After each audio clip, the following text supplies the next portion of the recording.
الحمد لله رب العالمين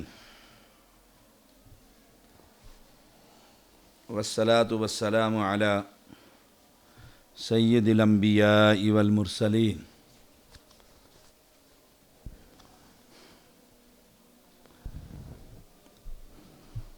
أما بعد تفسير القرآن الكريم سورة البقرة آیت نمبر 225 اعوذ باللہ من الشیطان الرجیم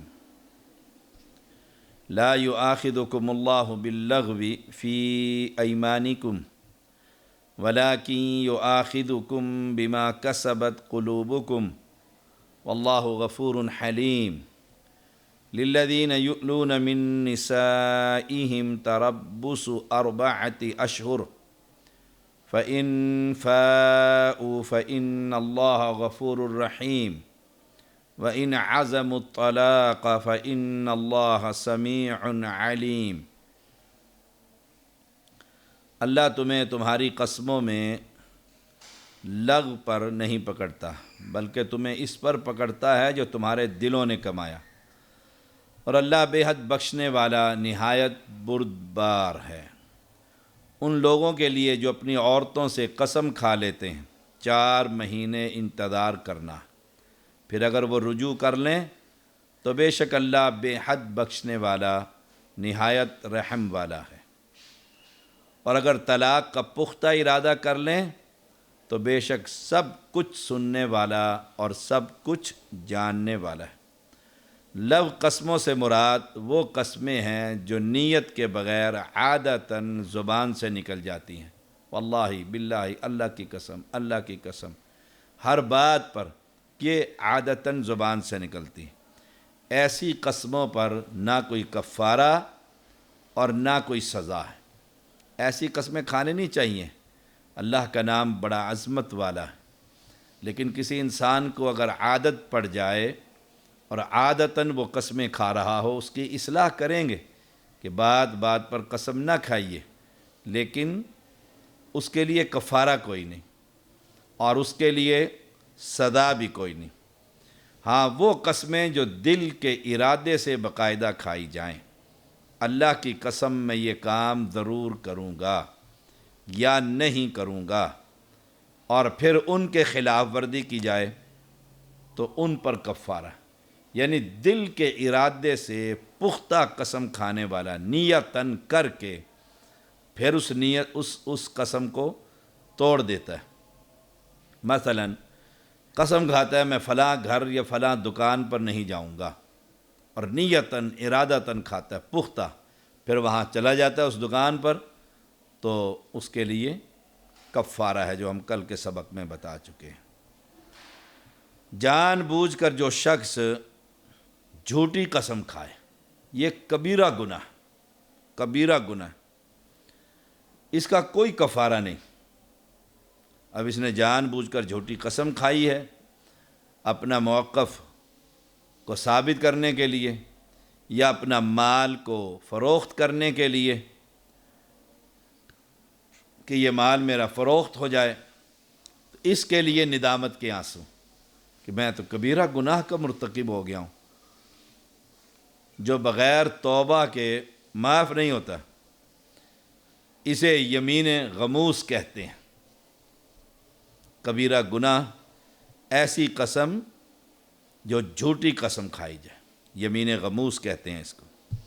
پھر کثرت سے استغفار کرے، نیکیاں کرے، ان الحسنات یذہبن السیئات کا مصداق بنے، کثرت سے پھر اللہ کے راستے میں صدقہ کرے، اور آئندہ اس کبیرہ گناہ کا فیصلہ کر لے کہ آئندہ میں یہ قسم نہیں کھاؤں گا، جھوٹ ہی نہیں بولوں گا۔ جھوٹ بولنا الگ، پھر اس جھوٹ پر اللہ کا نام شامل کر دینا، تو یہ ایک بہت بڑا کبیرہ گناہ۔ اللہ بخشنے والا نہایت بردبار ہے، بڑا حلیم ہے، اللہ بڑا معاف کرنے والا ہے۔ معافی اس سے طلب کیجیے، تنہائی میں، اکیلے میں، رو رو کر گڑ گڑا کر بچوں کی طرح بلک بلک کر اپنے رب کو راضی کیجیے۔ وہ تو گناہ کرنے کے بعد جب کوئی شخص اس سے معافی کا طلبگار، تو اللہ تو بڑا بخشنے والا ہے، بڑا ہی بردبار حلیم ہے، بڑا ہی بردبار۔ ان لوگوں کے لیے جو اپنی عورتوں سے قسمیں کھا لیتے ہیں، قسمیں کھا لیتے ہیں۔ ایلا کا معنی یہ ہے کہ مرد قسم کھا لے وہ اپنی بیوی سے جمع نہیں کرے گا، جمع نہیں کرے گا۔ پھر اگر یہ قسم 4 ماہ یا اس سے کم مدت کے لیے کھائی ہو تو اسے اپنی قسم پوری کرنے کا اختیار ہے۔ اگر وہ مدت پوری کر کے اپنی بیوی سے تعلق قائم کر لے تو اس پر کوئی کفارہ نہیں ہوگا، اور اگر اس مدت سے پہلے ہی تعلق بحال کر لے تو اس قسم پر کفارہ ہوگا۔ رسول اللہ صلی اللہ علیہ وسلم نے ایک مرتبہ اپنی بیویوں سے 1 ماہ تک ان کے قریب نہ جانے کی قسم کھائی تھی۔ مدت پوری ہونے پر آپ صلی اللہ علیہ وسلم نے ان سے تعلق قائم فرما لیا۔ صحیح بخاری 5202۔ اور آپ صلی اللہ علیہ وسلم نے کوئی کفارہ ادا نہیں کیا، کوئی کفارہ۔ کیوں؟ پورا مہینہ کی جو قسم کھائی تھی 29 کو آپ تشریف لے آئے۔ تو امی عائشہ نے فرمایا آج تو 29 تاریخ، فرمایا کوئی مہینہ 29 کا ہوتا ہے، کوئی 30 کا ہوتا ہے، چاند کے مہینے تھے تو وہ مہینہ 29 کا تھا۔ اس قسم کے الفاظ بھی حدیث سے ملتے ہیں۔ لیکن قسم کھانے کے بعد اگر وہ جمع کر بیٹھے پھر اسے 10 مسکینوں کا کھانا یا 3 روزے اسے رکھنے ہوں گے۔ آج کے دور میں غلام تو ہے نہیں، تو یہ 3 ہیں چیزیں، غلام اور 10 مسکینوں کا کھانا اور 3 روزے۔ تو ان میں سے غلام تو ہے نہیں، 2 شرطیں باقی ہیں، یا روزے رکھے گا یا 10 بندوں کو کھانا کھلائے گا۔ زمانہ جاہلیت میں بعض لوگ نکاح کے بعد لمبی مدت تک بیوی سے جمع کرنے کی نہ کرنے کی قسم اٹھا لیتے تھے، یا مدت کا تعین ہی نہیں کرتے تھے۔ وہ بیچاری لٹکتی رہتی، بغیر خاوند کے زندگی گزارتی، کہیں اور نکاح بھی نہ کر سکتی، کیونکہ اس کے خاوند نے طلاق تو دی نہیں ہے، قسم اٹھا لی ہے۔ اللہ تعالیٰ نے اس ظلم کا خاتمہ فرمایا کہ اب اگر کوئی شخص تربص 4 اشہر، تربص 4 ماہ سے زائد مدت کے لیے یا مدت مقرر کیے بغیر قسم کھا لے تو ایسے شخص کے لیے اس آیت میں 4 ماہ کی مدت مقرر کر دی گئی۔ یا تو مدت ختم ہوتے ہی تعلقات قائم کرے گا یا پھر طلاق دے دے گا۔ پہلے زمانے میں لمبی قسمیں کھا لیتے تھے اور بیوی بیچاری اپنے حق کے لیے اور اپنے جذبات کے لیے، سکون کے لیے ترستی رہتی تھی۔ اور ایک بات میں واضح کرنا چاہتا ہوں، کتنی ہی خواتین ہیں، مسلمان بیٹیاں، مائیں، بہنیں، جن کو اپنے خاوندوں سے یہ شکایت ہے کہ 6 مہینے تک 6 مہینے تک جو ہے مرد عورت کے قریب تک نہیں آتے، خرچہ بھی دے رہے ہیں، مکان بھی دے رکھا ہے، ساتھ سو بھی رہے ہیں، لیکن حقوق زوجیت ادا نہیں کرتے، اور عورتیں اپنا جو جذبات ہیں وہ بیچاری روتی ہیں۔ پھر جو صحیح معنوں میں تقوی والی ہوتی ہیں وہ تو گھٹ گھٹ کر اپنی زندگی گزارتی ہیں، اور کتنی ہی عورتیں ہوتی ہیں جب خاوند ان کا حق نہیں دیتا ان کو تو وہ پھر کہیں اور منہ مارتی ہیں، اور معاشرے میں زنا پھیلتا ہے، اور مرد حضرات یہ سمجھتے ہیں کہ نہیں ہمیں ضرورت ہی نہیں ہے، تمہیں ضرورت نہیں، عورت کو تو ضرورت ہے۔ جیسے رسول اللہ صلی اللہ علیہ وسلم کے پاس ایک عورت آئی، اس نے کہا اللہ کے پیغمبر یہ عورت کے قابل نہیں ہے یہ مرد، میں اسے علیحدگی چاہتی ہوں۔ آپ نے اسے علیحدہ کر دیا تھا۔ جیسے عمر بن خطاب رضی اللہ تعالی عنہ ایک مرتبہ رات کو پہرے پر تھے کہ ایک گھر سے کچھ اشعار کی کی آواز آئی، آپ نے سنا تو وہ کہہ رہی تھی اگر مجھے اللہ کا خوف نہ ہوتا تو آج میری چرپائی پر کوئی دوسرا مرد میرے ساتھ سو رہا ہوتا۔ یہ اشعار اس نے پڑھے، اپنے جذبات کا اظہار کیا۔ امیر المؤمنین نے صبح اس کو بلایا اور پوچھا، اس نے کہا کتنے مہینے ہو گئے میرا خاوند جہاد پر گیا ہوا ہے، مجھے اس کی ضرورت ہے۔ تو تقوی اور خوف نے، اللہ کے ڈر نے مجھے زنا سے روکا ہوا ہے۔ تو امیر المؤمنین عمر بن خطاب رضی اللہ تعالی عنہ اپنی بیٹی حفصہ رضی اللہ تعالی عنہ ام المؤمنین، مسلمانوں کی ماں، ان سے آ کر، حالانکہ باپ بیٹی سے ایسا سوال نہیں کر سکتے، شریعت کا مسئلہ تھا، ان سے پوچھا۔ تاریخ میں آتا ہے کہ عورت بغیر خامند کے کتنے مہینے رہ سکتی ہے؟ فرمایا 4 مہینے۔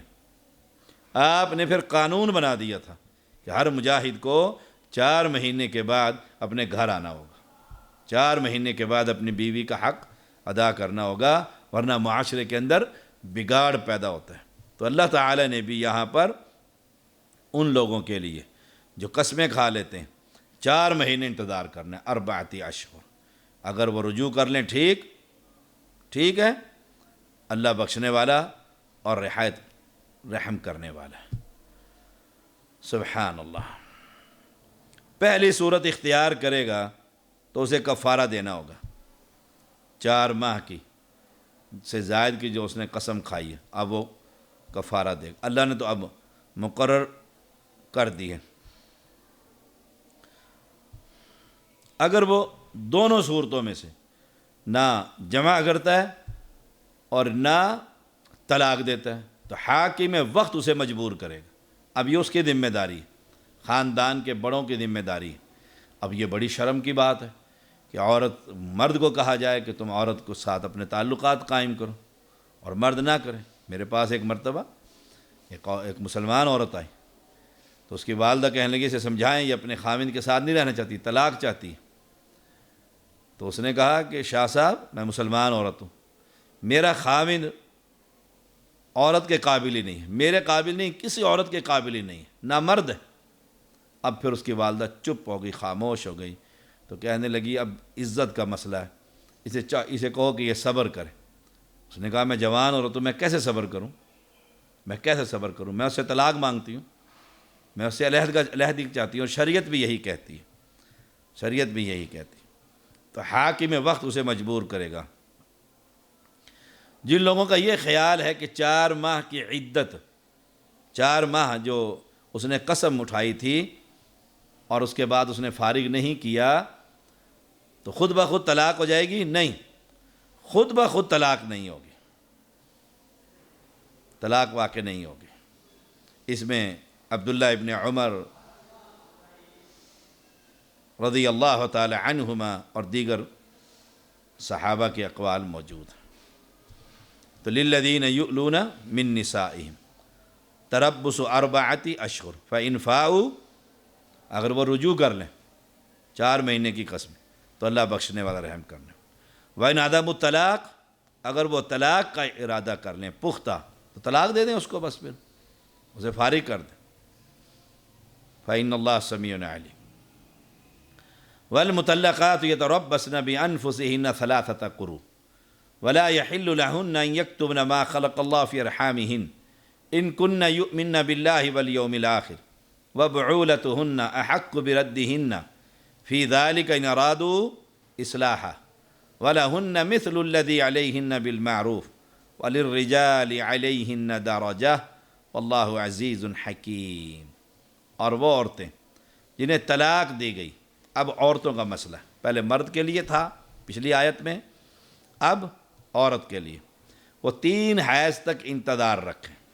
اور وہ عورتیں جنہیں طلاق دی گئی ہیں اپنے آپ کو 3 حیض تک انتظار میں رکھیں، اور ان کے لیے حلال نہیں کہ وہ چیز چھپائیں جو اللہ نے ان کے رحموں میں پیدا کی ہے، اگر وہ اللہ اور یوم آخرت پر یقین رکھتی ہیں، ایمان رکھتی ہیں، اور ان کے خاوند اس مدت میں انہیں واپس لینے کے زیادہ حقدار ہیں، اگر وہ درست کرنے کا ارادہ رکھتے ہیں یعنی معاملہ، اور معروف کے مطابق ان کے لیے اسی طرح حق ہے جیسے ان کے اوپر حق ہے، اور مردوں کو ان پر 1 درجہ حاصل ہے، اور اللہ سب پر غالب کمال حکمت والا ہے۔ اگر خاوند اپنی بیوی کو طلاق دے دے تو فوراً اس سے جدا نہیں ہونا چاہیے، بلکہ عدت وہیں گزارنی چاہیے۔ لیکن ہمارے معاشرے میں کیا ہوتا ہے، ادھر خاوند نے طلاق دی، ادھر اس نے موبائل اٹھا کر والد بھائی کو فون کیا، گھنٹے کے بعد ہی گاڑی آئی، اس عورت کو اٹھا کر لے گئی، اور عدت خاوند کے گھر گزارنا۔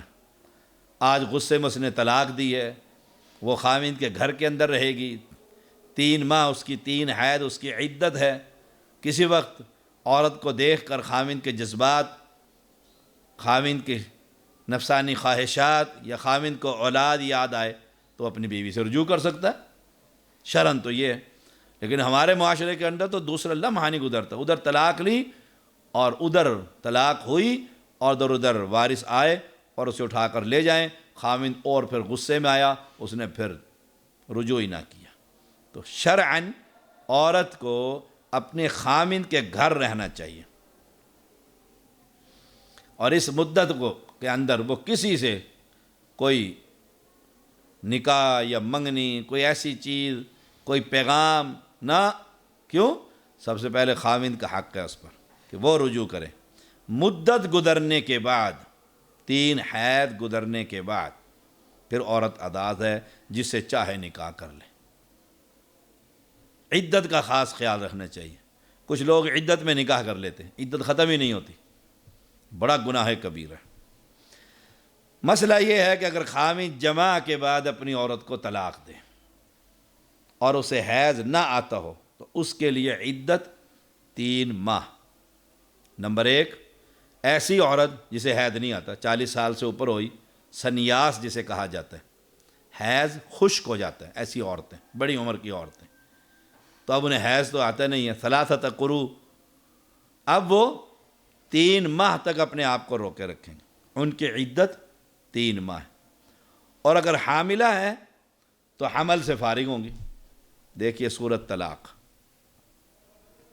واللائی یئسن من المحیض من نسائکم ان ارتبتم فعدتہن 3 اشہر واللہ لم یحضن وأولاۃ الأحمال اجلہن ان یضعن حملہن ومن یتق اللہ یجعل لہ من امرہ یسرا۔ تمہاری عورتوں میں سے جو عورتیں حیض سے نا امید ہو گئی ہوں، اگر تمہیں شبہ ہو تو ان کی عدت 3 مہینے ہے، اور ان کی بھی جنہیں حیض آنا شروع ہی نہیں ہوا، دونوں صورتوں میں، ایک کا حیض آنا بند ہو گیا اور ایک کا شروع ہی نہیں ہوا، یہ ان کی عدت ہے۔ جن کا حیض عمر رسیدہ ہونے کی وجہ سے بند ہو گیا، یا جنہیں حیض آنا شروع ہی نہیں ہوا۔ ایسی عورت بہت کم ہوتی ہے، سینکڑوں میں سے، ہزاروں میں سے کوئی ایک، کہ سن بلوغت کو پہنچ جائے، بالغ ہو جائے، باقی آثار اس کے زیر ناف بال آ گئے ہیں، بغل کے آ گئے ہیں، اب حیض نہیں آ رہا، وہ کوئی سینکڑوں میں سے کوئی ایک، ہزاروں میں سے ایک۔ اور حاملہ عورتوں کی عدت ان کی وضع حمل، طلاق دی ہے، عورت حاملہ ہے، اگر گھنٹے کے بعد بھی بچہ پیدا ہو گیا عدت ختم ہو جائے گی، 10 منٹ کے بعد ہی بچہ پیدا ہو گیا، طلاق دینے کے اگلے لمحے ہی اگر بچہ پیدا ہو گیا ہے، ڈیلیوری ہو گئی ہے، تو اس کو عدت ختم ہو جائے گی۔ 9 مہینے بچہ نہیں پیدا ہو رہا، وہ عدت میں رہے گی، کہیں نکاح نہیں کر سکتی، وہ خاوند اس سے رجوع کر سکتا ہے۔ اور جو شخص اللہ سے ڈرے گا، اللہ اس کے معاملات آسان فرما دے گا۔ اگر جماع سے پہلے ہی طلاق ہو جائے، نکاح ہو گیا لیکن رخصتی نہیں ہوئی، عورت سے حقوق زوجیت ادا نہیں ہو سکے اور طلاق ہو گئی، تو اس پر کوئی عدت نہیں، اس پر کوئی عدت نہیں ہے۔ دیکھیے سورۃ الاحزاب،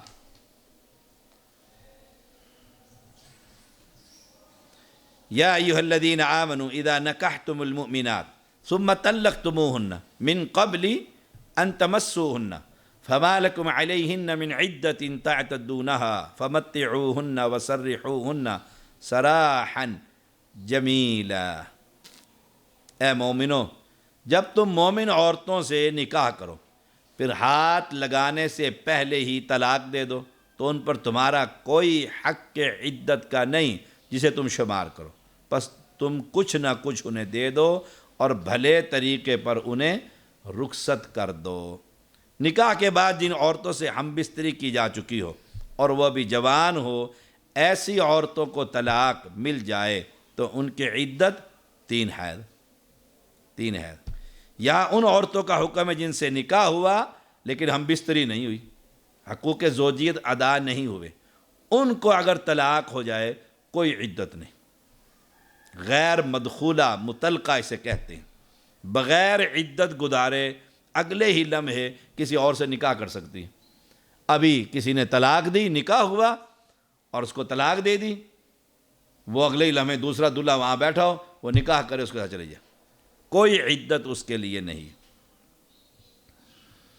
ہاں اگر ہم بستری سے پہلے حقوق زوجیت ادا کرنے سے پہلے خاوند فوت ہو جائے، ایک تو طلاق دے دے، ایک یہ خاوند فوت ہو جائے تو اسے 4 مہینے 10 دن عدت گزارنی پڑے گی، 4 مہینے 10 دن، حالانکہ ان کا آپس میں ملاپ نہیں ہوا۔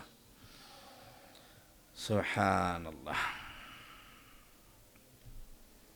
نکاح کا لفظ خاص جمع اور عقد دونوں کے لیے استعمال ہوتا ہے، عقد کے معنی میں بھی، یہاں پر عقد کے معنی میں اس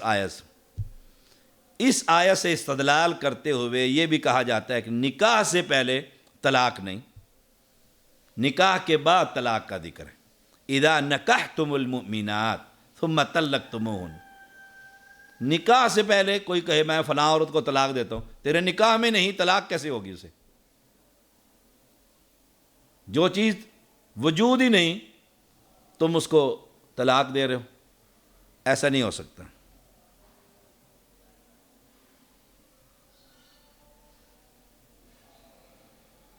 اور ایک اور، اگر کوئی شخص یہ کہے کہ فلاں عورت سے میں نے نکاح کیا تو اسے طلاق، اور اس کے بعد اگر اس نے اس سے نکاح کر لیا تو اسے طلاق ہو جائے گی، نکاح ہوتے ہیں۔ بعض جو یہ کہتے ہیں اگر وہ یہ کہے میں نے کسی بھی عورت سے نکاح کیا تو اسے طلاق، تو جس عورت سے بھی نکاح کرے گا طلاق ہو جائے گی، یہ بات صحیح نہیں۔ نکاح ہوا ہی نہیں، کہتا جی اگر میں نے فلاں عورت سے نکاح کیا تو اسے طلاق، میں نے فلاں لڑکی سے اگر نکاح یا کسی بھی عورت سے نکاح کیا اسے بھی طلاق، نکاح ہے ہی نہیں، نکاح کا وجود ہی نہیں تو طلاق کا وجود بھی نہیں، یہ بالکل غلط بات ہے۔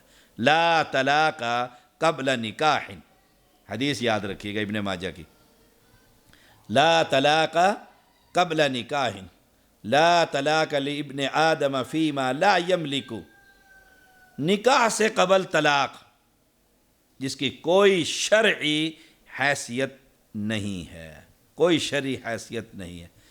اب جن سے تم نے نکاح کیا اور بغیر ہاتھ لگائے اسے طلاق دے دی، اسے کچھ نہ کچھ دے دو، کچھ نہ کچھ، مہر مقرر کیا گیا ہے تو آدھا مہر اس کو دیا جائے گا، ورنہ حسب توفیق کچھ نہ کچھ دے دیا جائے گا اور بغیر بھلے طریقے سے اس کو گھر بھیج دیا جائے گا۔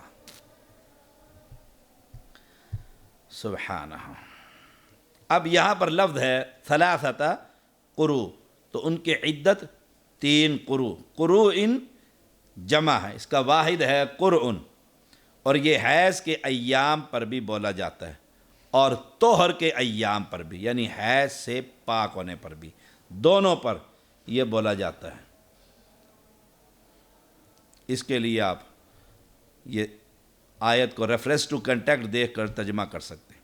اسماء بنت یزید انصاریہ رضی اللہ تعالی عنہا کہتی ہیں پہلے مطلقہ عورت کے لیے کوئی عدت نہیں تھی، خاوند جب چاہتا رجوع کر لیتا۔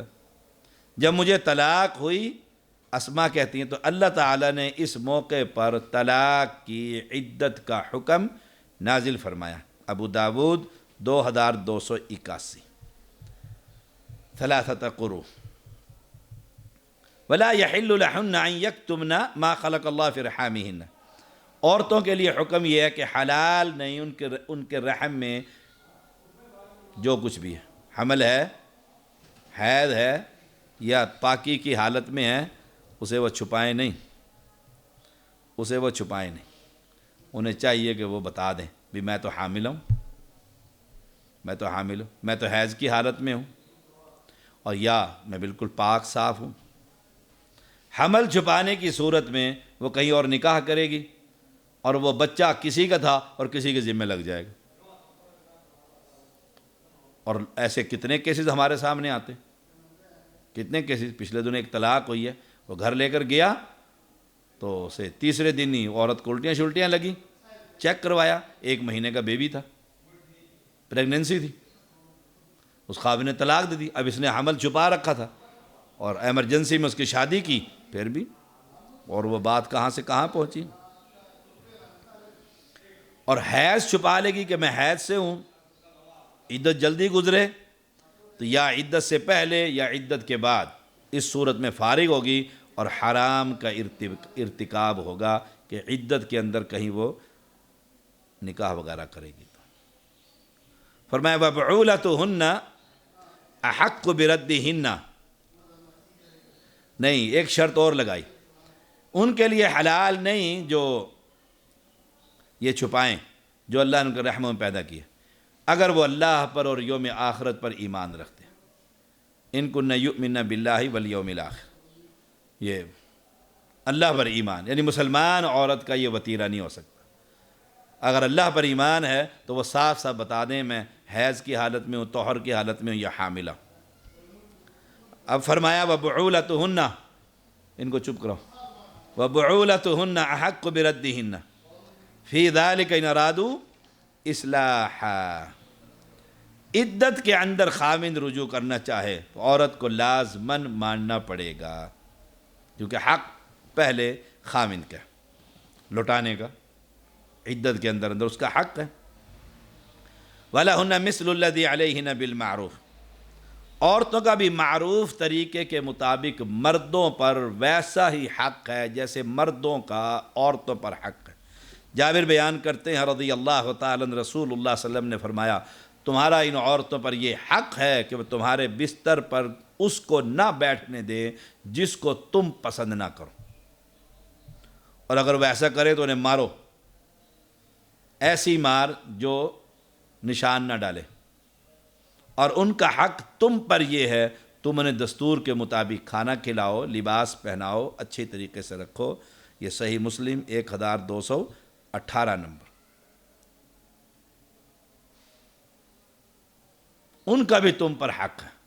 اب مرد یہ سمجھتے ہیں سارا حق ہی ہمارا ہے، عورتوں کا تو حق ہی نہیں ہے، عورتوں کا حق ہی نہیں ہے، نہ کوئی کھانے کا، نہ کوئی پہننے کا، نہ کوئی لینے کا، نہ کوئی دینے۔ سبحان اللہ۔ وَلِلرِّجَالِ عَلَيْهِنَّ دَرَجَةٌ، اطاعت کا حق رکھنے میں، خرچ کرنے میں، فطری قوتوں میں، میراث میں، طلاق میں، رجوع میں مرد کا حق ہے، یہ اللہ نے رکھا ہے، یہ برتری اللہ نے رکھی۔ الرجال قوامون علی النساء بما فضل اللہ بعضهم علی بعض وبما انفقوا من اموالهم، سورۃ النساء 34 نمبر۔ مرد عورتوں پر نگران ہے، کما کر لاتا ہے، اسے کھلاتا ہے، مکان بناتا ہے اور اولاد کو پالتا ہے، ان کے اخراجات برداشت کرتا ہے، اس لیے اللہ نے اسے قوام بنایا۔ وَلِلرِّجَالِ عَلَيْهِنَّ دَرَجَةٌ، وَلِلرِّجَالِ عَلَيْهِنَّ دَرَجَةٌ، مردوں کو ان پر ایک درجہ حاصل ہے، یہ اللہ نے اسے بنا رکھا۔ عورتوں پر فوقیت ہے، فضیلت ادا کی ہے کہ وہ اپنا مال خرچ کرتے ہیں، حق کے مہر دیتے ہیں، عورت اور مرد برابر نہیں۔ واللہ عزیز حکیم، وہ بڑا غالب اور بڑا ہی حکمت والا ہے، بڑا ہی حکمت والا ہے۔ عورت مرد برابر نہیں، عورتوں کے بھی حقوق ہیں، مردوں کو بھی حق، لیکن مرد کو عورت پر فضیلت حاصل ہے، اور دہریے اور بے دین اور یہ آزاد عورتیں یہ حق ماننے کے لیے تیار ہیں۔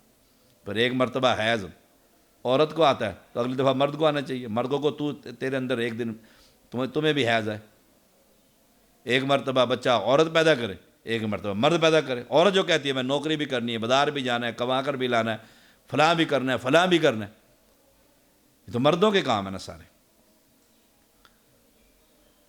تو عورت کو اللہ نے چار دیواری کے اندر رکھا ہے۔ وآخر دعوانا الحمدللہ رب العالمین۔